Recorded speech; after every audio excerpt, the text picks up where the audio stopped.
اللہ کی سب تکریم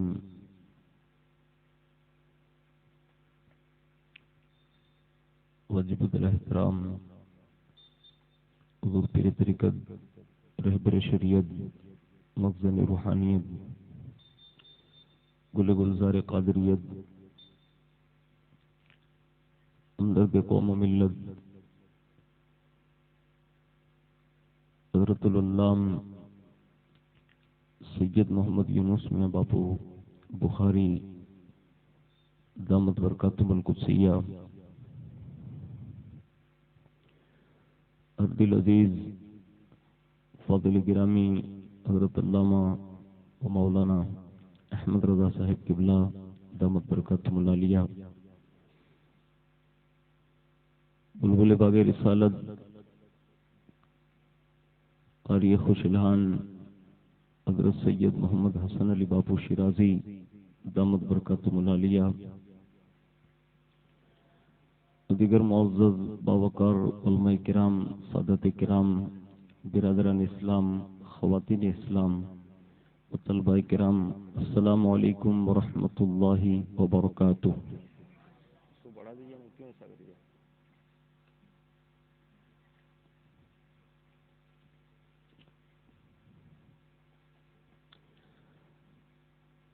الحمد للہ رب العالمین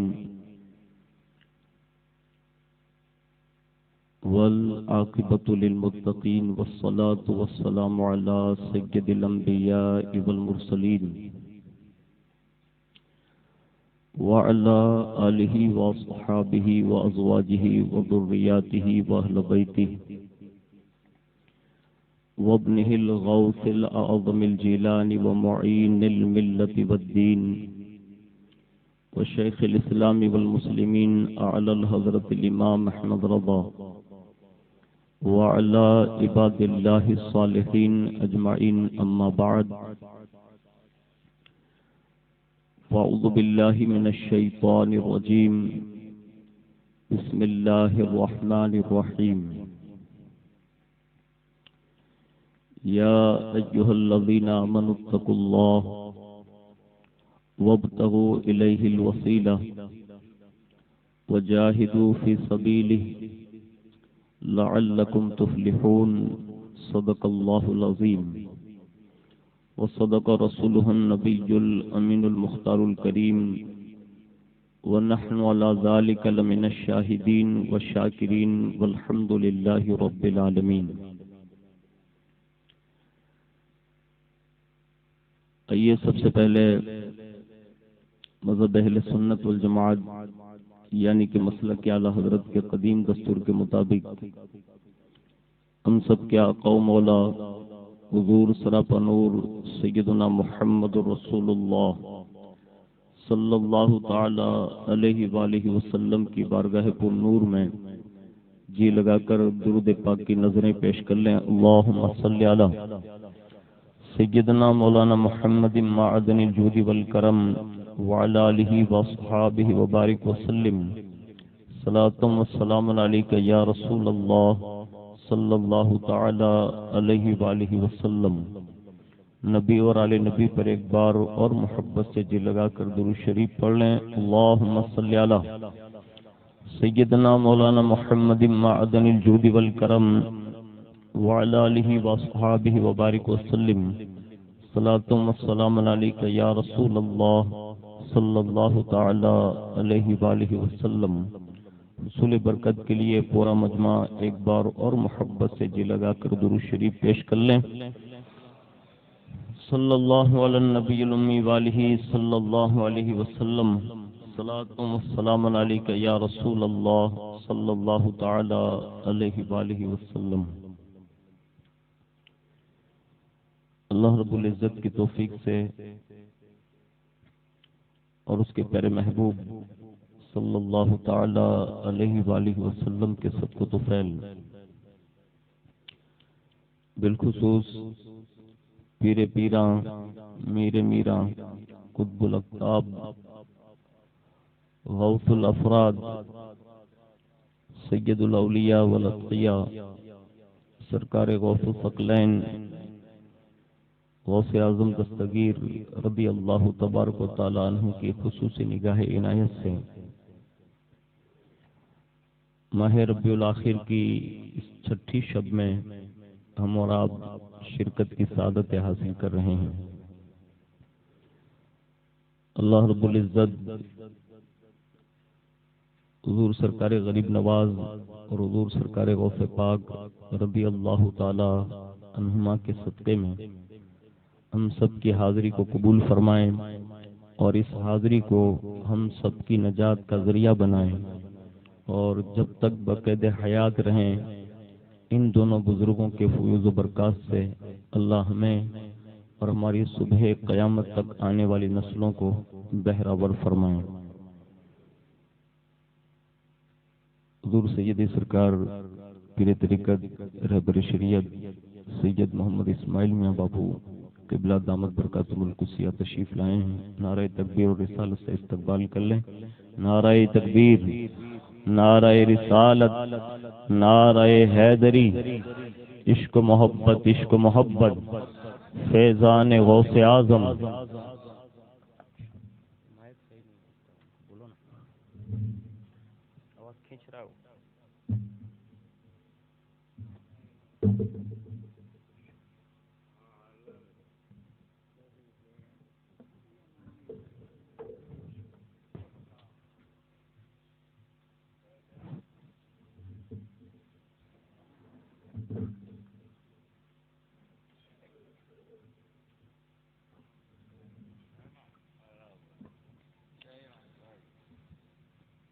ایک مرتبہ اور محبت کے ساتھ درود شریف پیش کر لیں۔ اللہم صلی علی سیدنا مولانا محمد معدن الجود والکرم وعلی آلہ واصحابہ وبارک وسلم۔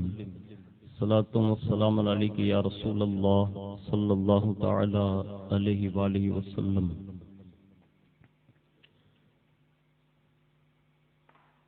آج کے اس عظیم الشان بابرکت شب کے حوالے سے سینکڑوں دیوانگان غریب نواز اس وقت بارگاہ سلطان الہند عطا رسول خواجہ خواجہ فخر ہندوستان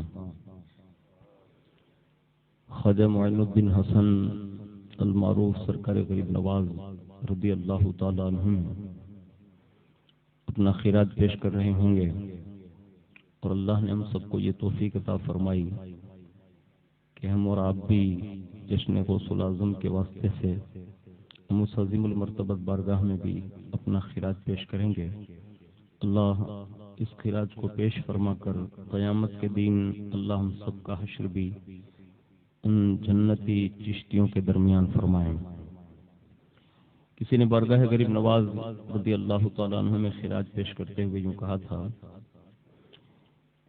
کہ بدل ڈالے دیار کفر کے دستور خواجہ نے، بدل ڈالے دیار کفر کے دستور خواجہ نے، بسایا ہند میں وحدانیت کا نور خواجہ نے، بسایا ہند میں وحدانیت کا نور خواجہ نے، اور دکھایا وقت کے فرعونیوں کو جلوے موسیٰ، دکھایا وقت کے فرعونیوں کو جلوے موسیٰ، جلایا قصر باطل میں چراغ طور خواجہ نے، جلایا قصر باطل میں چراغ طور خواجہ نے، اور نہ کیوں سننی لگائیں یا رسول اللہ کا نعرہ، اور نہ کیوں سننی لگائیں یا رسول اللہ کا نعرہ، یہ نعرہ دل کے کاغذ پر کیا مستور خواجہ نے، یہ نعرہ دل کے کاغذ پر کیا مستور خواجہ نے، اور کہیں گمنام اب تک ہو چکا ہوتا انا ساگر،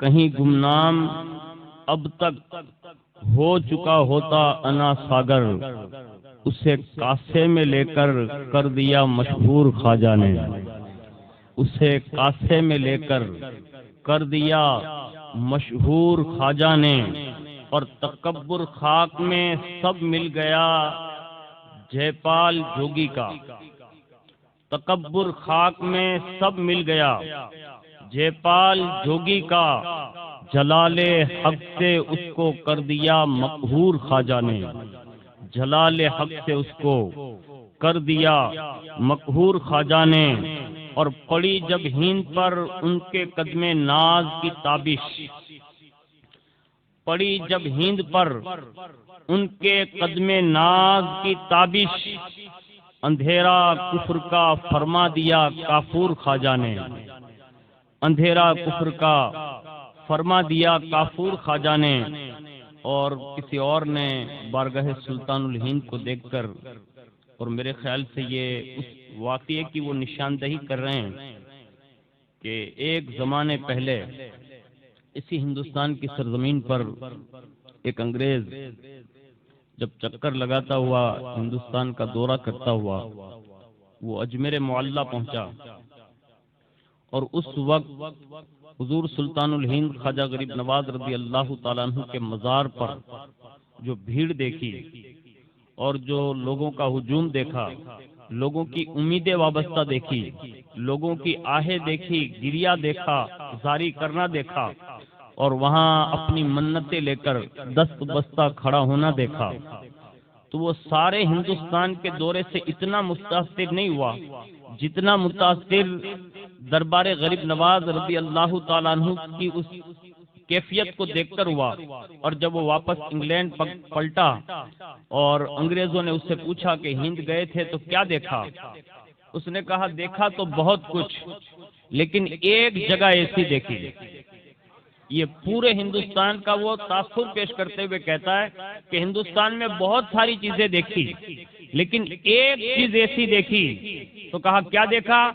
کہا میں نے اپنی زندگی میں سینکڑوں ممالک کے دورے کیے ہیں، لیکن جہاں جہاں بھی حکومت دیکھی ہے تو کسی کرسی پر بیٹھنے والے کی دیکھی ہے، کسی محل والے کی دیکھی ہے، کسی کے رعب اور دبدبے کی دیکھی ہے، کسی کی سلطنت کی دیکھی ہے، کسی کی بادشاہت کی دیکھی ہے۔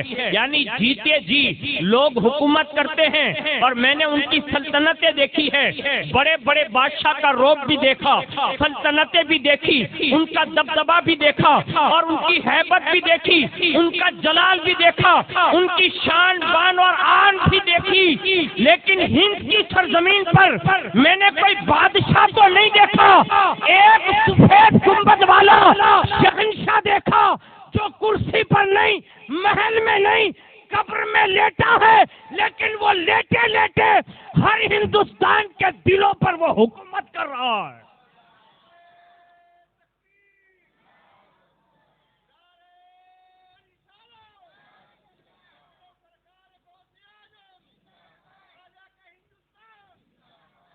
اور یہ اس انگلینڈ کے تاثرات دینے والے کو جو نچوڑا ہے تو اس شاعر نے یوں کہا ہے، کہا اجمیری سرکار یہ میرے خواجہ ہی کچھ ایسے ہیں، اجمیری سرکار یہ میرے خواجہ ہی کچھ ایسے ہیں، کرے سب کے دل پر حکومت وہ راجہ ہی کچھ ایسے ہیں، کرے وہ سب کے دل پر حکومت وہ راجہ ہی کچھ ایسے ہیں، اور ہندو مسلم سکھ عیسائی سبھی در پہ آتے ہیں۔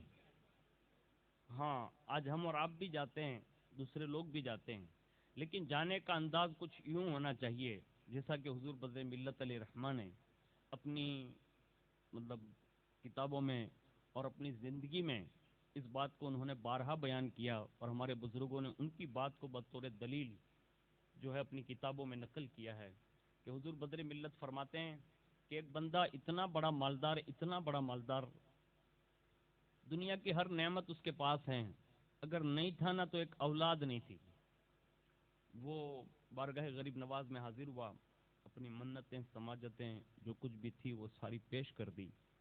حضور سرکار غریب نواز نے کرم فرمایا، اور جب وہ در اقدس سے واپس پلٹا تو ایک عرصے کے بعد اس کے یہاں اللہ نے ایک خوبصورت بیٹا عطا فرمایا، اور جیسے ہی وہ خوبصورت بیٹا ہوا، چند مہینے گزرے، اس کے بعد اس نے دربار غریب نواز میں حاضری کی جو نیت کی تھی، اس حاضری کی نیت سے وہ دربار غریب نواز میں دکھانے کے لیے لے گئے، اور جیسے وہ مزار پر نور پر پہنچا تو ایک خواتین کا ایک الگ سے حلقہ وہاں اس زمانے میں لگتا تھا، تو وہیں خواتین اپنا خراج پیش کرتی تھی اور ساتھ میں یہ بچہ بھی اس کا. وہ بچہ کھیلتے کھیلتے تھوڑا قبرستان کے اس احاطے میں جا بیٹھا جس کو اس وقت مسجد اولیاء کا نام دیا جاتا ہے. اس کے احاطے میں آپ گئے ہوں گے اور بغور اگر آپ کی نظر رہی ہو تو وہاں کچھ قبریں بنی ہوئی ہیں، یعنی مزارات ہیں کچھ. حضور بدر ملت فرماتے ہیں کہ بس اسی احاطے میں وہ بچہ کھیل رہا تھا اور کھیلتے کھیلتے اس نے مطلب قبر کے اوپر تھوڑا چڑھنا شروع کر دیا، اور وہ جیسے ہی چند سالہ بچہ قبر کے اوپر سوار ہوا اتنے میں وہ قبر لرزی، یعنی ہلی، اور جیسے ہی ہلی تو ایسا لگتا تھا کہ آپ جلال میں ہیں، یعنی صاحب مزار. اسی وقت اس بچے کے بچپنے کی مطلب پوزیشن تھی، اسی پر سواری کرتے کرتے وہیں اس نے حاجت کر لی. اب جیسے یہ پیشاب کے چند قطرے اس مزار پر پڑنا تھے کہ اسی وقت ایک لرزہ طاری ہوا، جیسے کسی نے اس بچے کو مطلب اٹھا کر پٹک دیا ہو، ایسے وہ بچہ نیچے آ گیا. اور جیسے بچہ نیچے آیا چھوٹی سی جان تھی وہی پرواز کر گئی. اور جیسی ماں نے اپنی ممتا کا بھرا ہوا بیٹا وہیں مرتے ہوئے دیکھا نا تو رہا نہیں گیا، دوڑی اور سینے سے لگا کر سیدھی دربار غریب نواز کی اس دہلیز پر ایسے سلا دیا، اور سلانے کے بعد کہا حضور آپ ہی نے تو اللہ سے دلوایا تھا، یہاں دکھانے کے لیے ہم لوگ لائے تھے، اگر یہاں سے واپس بغیر بچے کے اگر میں اپنے شہر گئی تو بدنامی میری نہیں ہوگی، یعنی رسوائی میرے گھر کی نہیں ہوگی. حضور لائی تھی میں دکھانے کے لیے، آپ ہی کی دعا سے اللہ نے عطا کیا تھا، اگر یہ بچہ مجھ سے چھین لیا گیا، رہتی تاریخ میں مورخ جب اس واقعے کو لکھے گا تو کہیں یہ نہ ہو کہ خواجہ دلواتے بھی ہیں اور لے بھی لیتے ہیں، کہیں لوگ یہ نہ کہہ بیٹھے. اس لیے حضور میری لاج رکھ لیں، زندگی میں جب دلوایا ہے تو اب یہ چاہتی ہوں کہ دوبارہ اس سے نئی زندگی دلوا دیں. یعنی بیٹا جان دے چکا ہے، ہاسپٹل کا رخ نہیں کیا، کسی طبیب کو نہیں تلاشا، بلکہ اسے یقین تھا کہ جو خواجہ لوہے محفوظ میں لکھوا کر بیٹا دلوا سکتے ہیں، اگر وہ موت کی آگوش میں چلا جائے تو اللہ کی بارگاہ میں غریب نواز وہ رتبہ رکھتے ہیں کہ اللہ سے کہلوا کر دوبارہ زندگی بھی عطا کروا سکتے ہیں. اس شان سے انہوں نے فریاد کی، اور جیسے ہی فریاد کرنا تھی نا تو ہمارے بزرگ کہتے ہیں حضور بدر ملت علیہ رحمہ، اور یہ حضور بدر ملت کسی امام صاحب کا نام نہیں لے رہا ہوں، یہ کائنات میں اعلیٰ حضرت کے عاشق اتم کا نام ہے، غریب نواز کے کامل شیدائی کا نام ہے، غوث پاک کی محبت میں فنا فی شیخ ہونے والی منزل پر فائز یہ بزرگ ہیں جو قریب ہی کے بزرگ ٹھہرے ہیں. لیکن اللہ نے ان کو اتنا یقین دیا تھا، اتنا یقین دیا تھا کہ انہوں نے گورنمنٹ کی تاریخ کے مطابق، انگریزی تاریخوں میں تنخواہیں ملتی ہیں، لیکن انہوں نے اپنی زندگی میں انگریزی تنخواہ کے مطابق، یہ تاریخ کے مطابق کبھی تنخواہ نہیں لی، بلکہ جب بھی تنخواہ لیتے تھے نا تو اسلامی تاریخ کے مطابق لیتے تھے. اور جب لوگوں نے زبردستی کی نا تو ادارہ چھوڑنا پسند کر لیا، لیکن انگریز کی تابع داری پسند نہیں کی. یعنی اتنی بڑی شان کے تقوی کے مالک وہ فرماتے ہیں کہ اسی وقت اس عورت کی فریاد کو سن کر حضور سرکار غریب نواز اپنے مزار پر نور سے باہر تشریف لے آئے بنفس نفیس. اور جیسے باہر تشریف لائے آپ نے فرمایا دیکھ تیرا بیٹا تو زندہ ہے، حرکت کر رہا ہے، بس ابھی یہ کہنا تھا نا تو اللہ نے دوبارہ زندگی عطا فرما دی. بیٹا زندہ ہو گیا، ماں نے سینے سے لگایا، بڑی خوش ہو گئی. اتنے میں حضور غریب نواز نے اس مزار شریف کی طرف پوچھا، کہا کون سی قبر تھی؟ کہا فلاں. آپ نے وہیں سے ارشاد فرمایا فلاں یعنی وہ ولی کامل جو تھے ان سے کہا حضرت اگر یہاں لیٹنا ہے اور آرام کرنا ہے تو لیٹیے، یہاں میرے یہاں مرد بھی آئیں گے، جوان بھی آئیں گے، بوڑھے بھی آئیں گے، بچے بھی آئیں گے، اگر ان کی چیزیں پسند ہو تو رہیے ورنہ اپنی جگہ بدل دیجئے، یعنی یہ احاطہ خالی کر دیجئے. حضور بدر ملت فرماتے ہیں اپنے زمانے میں کہ وہ قبر انور آج بھی خالی ہے. یعنی جو غریب نواز دودھ پیتے بچوں کا اتنا خیال کرتے ہو تو اپنے غلاموں کا کتنا خیال کرتے ہوں گے. لیکن شرط یہ ہے کہ کوئی غریب نواز رضی اللہ تعالیٰ عنہ کی طرف رجوع کریں اور ان کی بارگاہ میں کما حق کہو اگر کوئی استغاثہ پیش کریں تو حضور سلطان الہند علیہ رحمت و رضوان آج بھی کرم فرماتے ہیں. لیکن یہ ساری منزلیں ملتی کیسے ہیں؟ میں قرآن عظیم کی کل کی گفتگو کا جو ہے اختتام تھا اس کو ملاتے ہوئے میں اپنی گفتگو آگے حضور غوثیت مآب رضی اللہ تعالیٰ عنہ کی طرف لے چلنے کی کوشش کروں گا. اللہ رب العزت نے ہمیں ایمان والوں کو جو 3 باتوں کا حکم دیا اس میں ایک چیز ہے اللہ سے ڈرنا، دوسری چیز ہے اللہ کی طرف وسیلہ تلاش کرو. اب وسیلے کی کن کو ضرورت نہیں ہے، یہاں تک کہ آپ تمام کے تمام انبیاء کرام جو حضرت آدم علیہ السلام سے لے کر حضرت عیسیٰ علیہ نبینا علیہ السلام تک اب جتنے بھی انبیاء کا تذکرہ جو مشہور و معروف ہیں آپ ان کو دیکھیں گے اور ان کی سیرت اور ان کی سوانح پر نظر دوڑائیں گے تو وہ کلمہ امت کو اپنا ہی پڑھواتے تھے.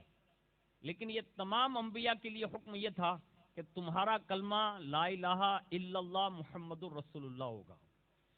یعنی کلمہ وہ اپنی امت کو اپنے نام سے پڑھواتے، لیکن یہ سارے کے سارے انبیاء کو اللہ نے حضور کی امت میں شامل فرمایا ہے. یعنی حضور نبیوں کے سردار ہیں اور اس میں اولو العزم پیغمبروں میں جہاں اولو العزم پیغمبروں کے نام گنائے جاتے جو 5 بڑے مشہور ہیں اس میں حضرت خلیل علیہ السلام جیسی شخصیت، حضرت نوح علیہ السلام جیسی شخصیت، حضرت موسیٰ اور حضرت عیسیٰ علیہ السلام جیسی شخصیات اور دیگر جو انبیاء کے نام ہیں کم و بیش 70 انبیاء کے قریب ایسے ہیں جنہوں نے حضور کی امت میں پیدا ہونے کی دعائیں اور درخواستیں پیش کی ہیں. یعنی حضور کی شان اتنی بلند و بالا ہے. لیکن عرض یہ کرنا چاہتا ہوں کہ حضور سلطان الہند رضی اللہ تعالی عنہ نے، حضور غوث پاک نے، حضور مخدوم پاک نے، یہاں تک کہ میں آپ کو بتاؤں کہ یہ انبیاء، صحابہ، تابعین، یہاں تک کہ اولیاء کی لسٹ میں آپ گن لیں، سب نے اپنے اپنے زمانے میں کسی نہ کسی کو وسیلہ ضرور بنایا ہے. اور اس میں بعض مفسرین کے 2 قول ہیں. ایک یہ ہے کہ ذات کو وسیلہ بنایا جائے اور ایک یہ ہے کہ اعمال صالحہ کو وسیلہ بنایا جائے، یعنی نیک اعمال.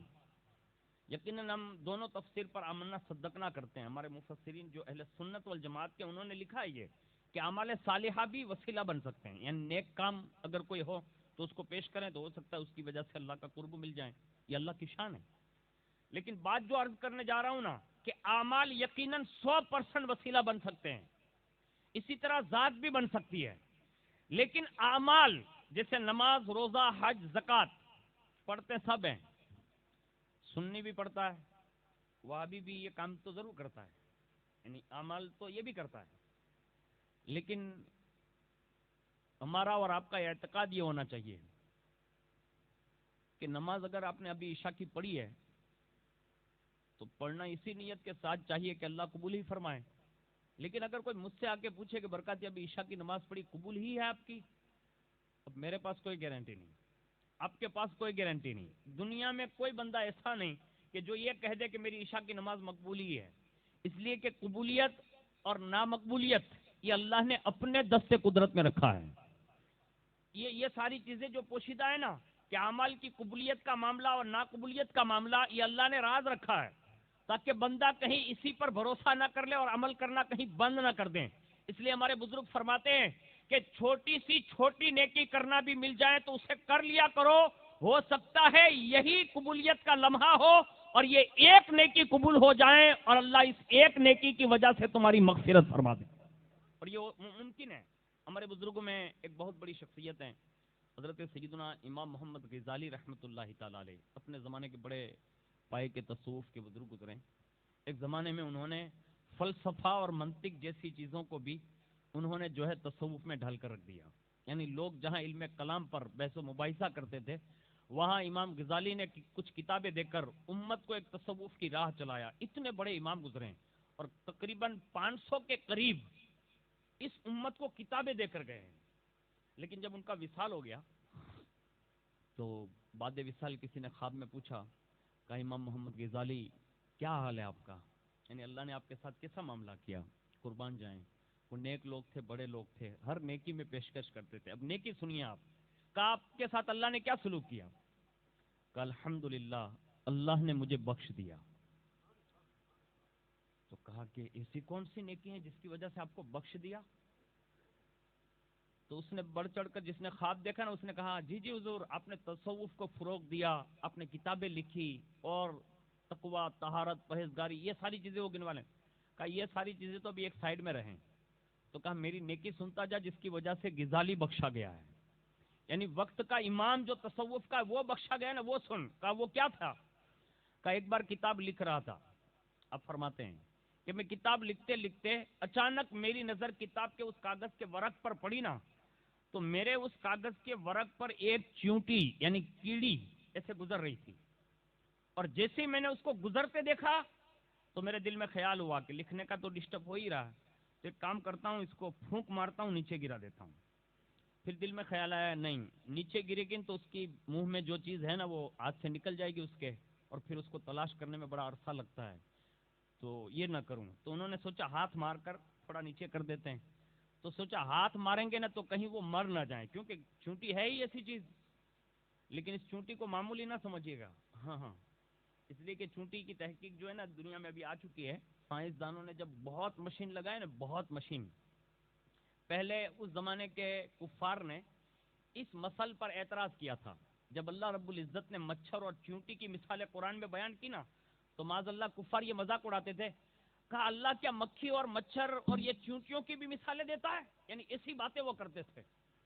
لیکن آج تحقیق ہونے کے بعد لوگوں کو اندازہ ہو گیا کہ اللہ نے اس مخلوق کی قسم کیوں، یہ مثالیں کیوں پیش فرمائی، اس لیے کہ یہ معمولی چیزیں نہیں ہیں جس کو ہم اور آپ دیکھ رہے ہیں، بلکہ ان کے سر، ان کے پیٹ، ان کی آنکھیں، ان کی زبانیں، ان کا بولنا سننا، یہ سارا اسلام نے بیان کر کے ان سائنسدانوں کو ایک ٹاپک دیا اور ایک ورکر دیا، کہا اس میں دوربینیں لگاؤ، جس کو قرآن بیان کرتا ہے وہ لاکھوں حکمتوں سے بھری ہوئی چیزیں ملتی ہے۔